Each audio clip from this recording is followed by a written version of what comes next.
Hoje eu quero conversar com vocês sobre um tema polêmico, que é o mercado de luxo. O mercado de luxo compreende aquelas marcas que são de produtos comuns, porém com valor agregado grande, como por exemplo uma bolsa da Louis Vuitton, um colar da Tiffany e assim por diante. Eu sou uma grande lover, amante desse mercado, não porque eu sou consumidora, mas porque eu sou empresária e eu admiro muito a história dessas marcas e a forma como elas se tornaram inesquecíveis, marcantes, sofisticadas e luxuosas. Então eu estou constantemente estudando sobre essa área, procurando livros sobre o assunto, tentando aprender mais sobre marcas, olhando essas tendências.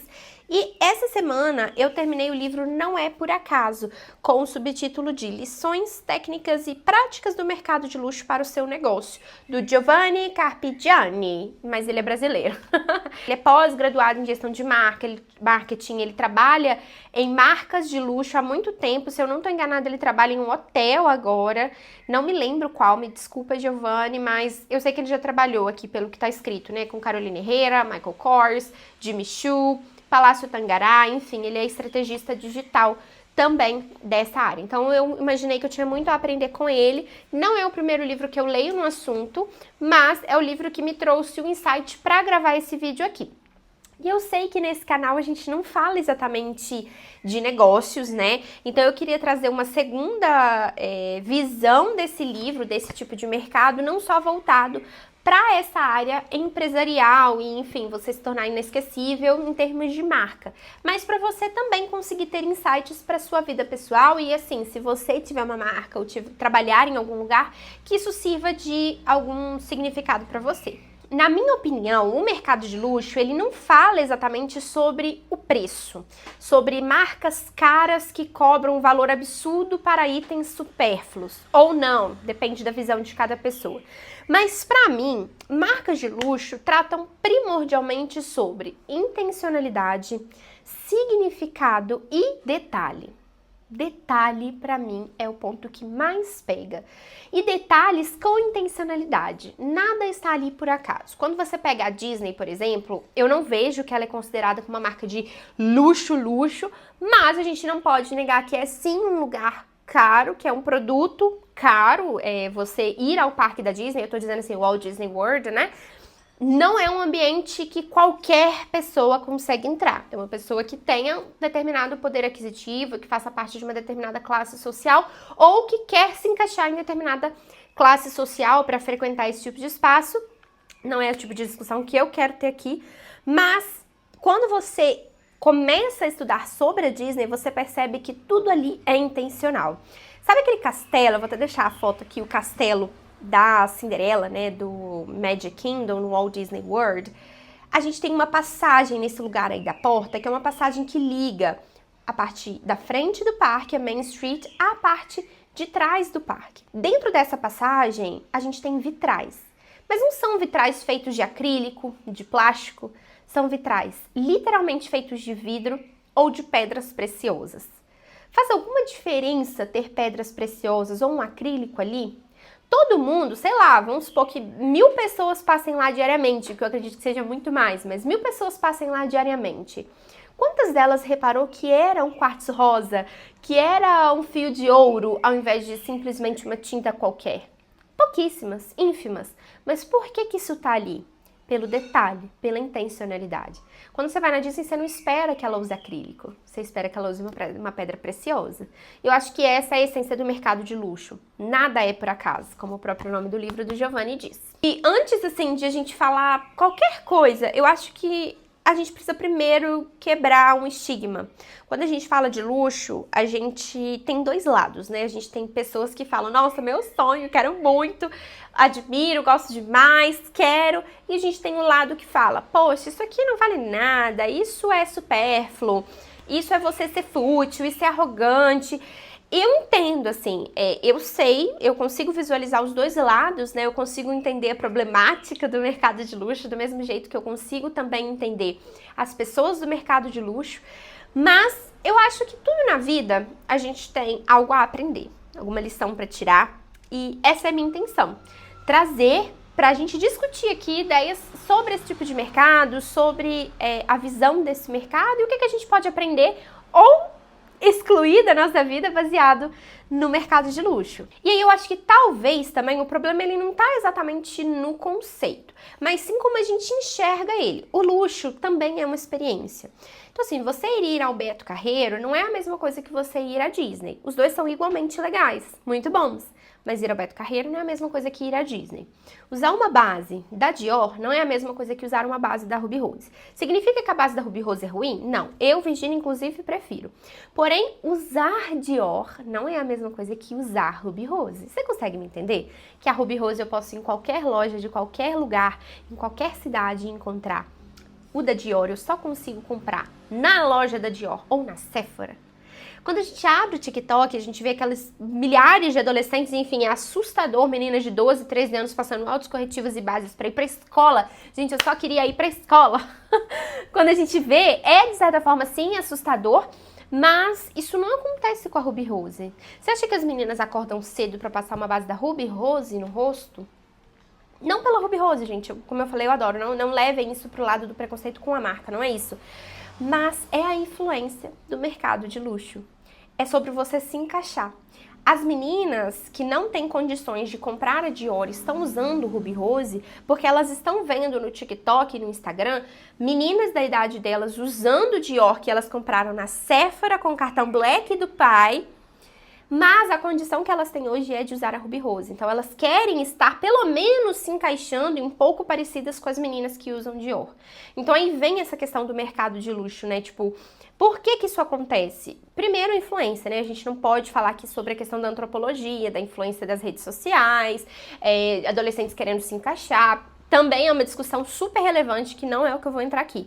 Mas quando a gente fala sobre o luxo, a gente tá falando da experiência. Essas pessoas buscam a experiência de aceitação, a experiência de pertencer a um grupo, a experiência de estar exclusivamente usando algo especial, algo específico, algo exclusivo.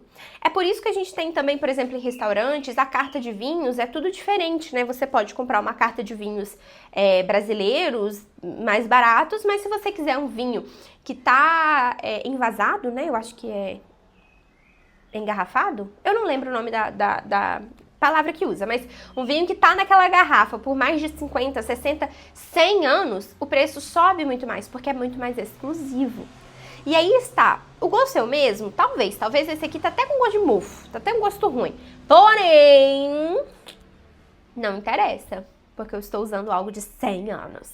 E aí eu acho que é aí que tá a intencionalidade, eu acho que é aí que tá o detalhe, sabe? Você compra aquilo ali, você investe naquilo ali, ou você deseja aquilo ali por querer estar pertencendo. E esse pertencimento, ele vem muito pro lado de como eu quero me sentir com essa experiência, o que eu quero fazer, como eu quero ser tratada. E a gente fala, né, qual que é o seu diferencial na empresa, ou qual que é o seu diferencial enquanto candidato para essa entrevista de emprego? A gente costuma dizer, é porque eu tenho um bom convívio com as pessoas, eu trabalho bem em equipe, ou eu tenho um bom atendimento. Sendo que isso é o mínimo, né? É o que deveria acontecer porque é o mínimo? Sim, mas a gente sabe que a realidade não é essa. O CLT não tem um dia de paz, né?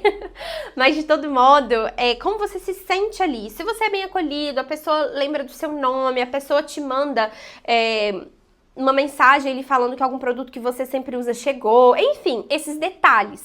E aí a gente vem de novo. A forma como a gente se sente a partir dos detalhes. E eu fico muito curiosa, como eu falei lá no começo, pra mim essa palavra detalhe é muito aliada à intencionalidade. Eu sinto que essas marcas de luxo, acho que o que eu mais aprendo delas é como se atentar aos detalhes. Por exemplo, sei lá, o jeito que você responde uma mensagem, a forma como você conversa com a pessoa do atendimento ao público, por exemplo. Você pode chegar lá e falar assim, boa tarde, eu quero isso. Ou você pode falar assim, oi, tudo bem? Eu gostaria, por favor, desse remédio, por gentileza. Tudo é detalhe. E aí às vezes, fugindo um pouco do lado empresarial, um pouco do lado pessoal, com a empresa, a gente, poxa, é o mínimo, mas também é uma estratégia de marketing, né? A gente fazer esse tipo de trabalho. Mas na vida pessoal, a gente costuma não focar muito nisso do detalhe.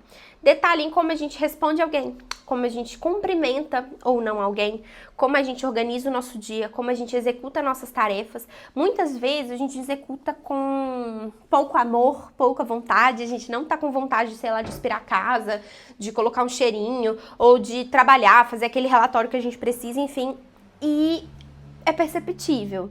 Aí a gente faz aquilo de um jeito meio nada com nada, de um jeito ruim, a gente não se sente bem. E aí depois a gente olha e fala assim, nossa, como lixo. Será que se a gente não tivesse dado mais detalhe e mais intencionalidade naquela atividade, a gente não se sentiria melhor depois? Por exemplo, dividindo aqui com vocês algo bem pessoal, assim, eu tô em processo de emagrecimento. Eu tenho muita dificuldade com emagrecer porque eu tenho uma taxa de metabolismo basal muito baixa. Essa taxa já é, assim, genético, não tem muito que eu possa fazer para mudar, mas eu posso mudar os meus hábitos. Sempre que eu faço um pedido de delivery e é um pedido que não é tão saudável, que não faz parte da minha dieta, eu me arrependo depois. E eu não me arrependo depois porque eu comi demais, porque eu vou engordar, nada disso. Eu simplesmente me arrependo porque eu não pensei direito. Eu tava cansada, eu tava de saco cheio, falei, ai, quer saber, vou pedir. Nunca foi com a intencionalidade de pedir porque eu estava querendo comer um hambúrguer ou porque eu queria comer uma pizza. Geralmente é, ai, tô cansada, eu vou pedir e pronto, acabou. Eu mereço. Vocês conseguem perceber esse nuance? Se eu talvez tivesse sido mais detalhista, se eu tivesse pensado 2 segundos a mais, se eu tivesse tido um pouco mais de intencionalidade e refletido sobre aquilo, tido outra atitude sobre aquilo, provavelmente eu não pediria. Eu sei que parece um pouco metafórico demais, né? Fazer essa junção entre o mercado de luxo e essa questão do emagrecimento.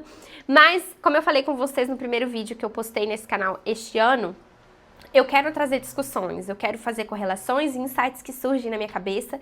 E esse é um deles que eu sempre penso quando eu tô falando de mercado de luxo. Esse detalhe é algo que muda uma experiência comum, uma vivência comum, em algo memorável, em algo completamente memorável. Acho que dá pra gente pegar um pouco de chuva também, sabe? Quando tá chovendo e aí a gente tá na rua, a gente tá cansado, tá estressado, e aí a gente toma aquela chuva. A gente tem 2 atitudes. Ou a gente fica pistolíssima porque a gente pegou essa chuva, ou a gente usa essa chuva como um momento de diversão, de descompressão. Vai molhar de todo jeito, você vai atrasar pra chegar em casa, você vai chegar completamente molhado, igual não sei o que, com o guarda-chuva todo estragado, vai dar ruim, vai molhar essas coisas. Você ficar bravo ou você aproveitar aquele momento para transformar em uma experiência memorável a ponto de você chegar em casa rindo, falando, olha, hoje eu tomei uma chuva histórica, gente, vocês não vão acreditar, tô toda molhada, tinha anos que eu não tomava chuva, foi divertido, quase caí. Se você chegar com essa atitude, o seu dia vai ser muito diferente de que você chegar com a atitude de que saco, que ódio, tô toda molhada, estragou tudo. Você consegue entender? Conectando isso com autoconhecimento, o mercado de luxo e a atenção aos detalhes, ter intenção nas coisas, faz com que você esteja presente. Exige consciência e exige sair do automático, que é um problema que a gente tem enfrentado muito atualmente.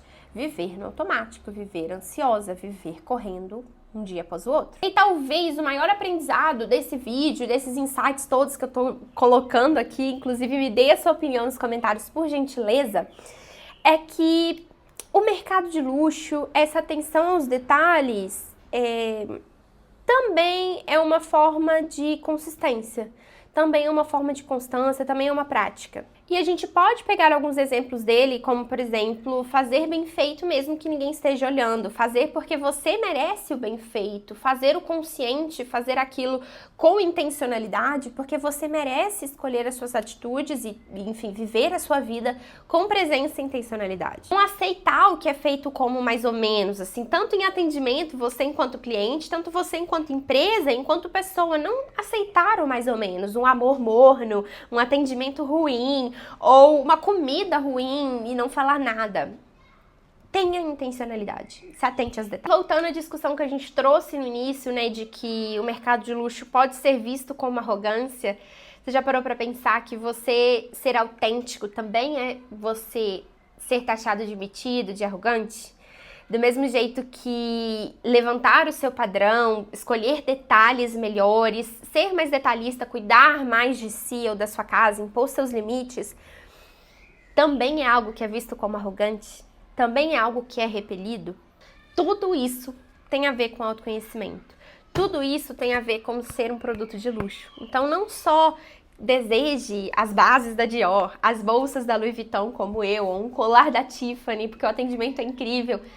Não apenas deseje esses bens materiais do mercado de luxo, mas leve o mercado de luxo também para a sua vida. Seja seletiva nas pessoas que convivem com você, seja seletiva na forma como você pensa, seja intencional no que você faz, faça o que você tem que fazer da melhor forma que você puder, dê o seu máximo e pense sempre nisso, que impor limites pode sim ser visto como arrogância, mas quando a gente olha para a forma como outras pessoas enxergam, também pode ser uma liberdade. É a mesma coisa de um mercado de luxo. Pode ser visto como uma futilidade ter uma bolsa da Gucci, pode ser visto como algo muito legal e uma conquista maravilhosa. Então, fica aí essa dualidade. Eu sou a Virgínia, eu trabalho com produtividade, rotina, autoconhecimento e desenvolvimento pessoal. E aqui nesse canal a gente fala de livros e de desenvolvimento pessoal, além de mais algumas coisinhas que eu inventar aí de falar, tá? Não vou mentir. Se você gosta desse tipo de reflexão, se você acha que é um tema interessante, por favor, deixe a sua opinião aqui. Eu gostaria muito que a gente evoluísse nessa discussão. E, além disso, não deixe de se inscrever por aqui, me acompanhar lá no Instagram, que a gente vai ter muitas conversas cabeça ainda. Um beijo, até o próximo vídeo. Bye!